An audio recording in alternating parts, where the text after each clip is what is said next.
It'd always been in the back of my head as a great story. I remember when it fell in 2001, and I remember reading an awful lot about it for the few years after that, because at that stage it wasn't that common for companies to collapse. Not Lehman Brothers, not AIG. Years before we started gibbering about CDOs and mortgage-backed securities, a company called Enron collapsed. It was an energy giant whose assets turned out to be imaginary, a company whose share price bore no relation to its profits. It became the largest bankruptcy in US corporate history. Last year, Enron was reborn on stage in the hands of playwright Lucy Prebble, director Rupert Goold. Accountancy fraud might not strike you as great entertainment, but in this play, somehow it is. The mysteries of high finance and the markets retold in a seductive mixture of music, video, multimedia, even dance. We tried with Enron to make a sort of high-tech rough theatre, the language of physical theatre, I suppose, but the production values of wealth.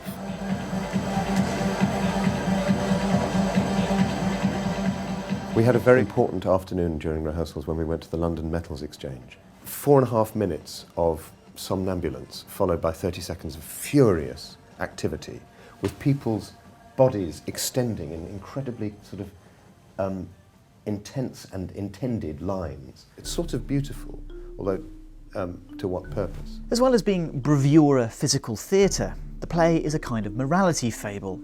The story of Jeffrey Skilling, the CEO whose ambition and financial wizardry made Enron America's most innovative company, then destroyed it totally. The story isn't just about the markets, or even actually about money. On stage, Skilling is an Icarus who soars too high, an overreacher who makes a pact with the devil. It's tragedy of a sort. The tragedy was a really helpful shape for me to write to. The idea that you've got this central character that you follow who becomes basically master of the universe as a CEO of one of the most powerful companies in America. Then you see him at the end, a completely broken man who's sent to prison. And that as a shape is fascinating.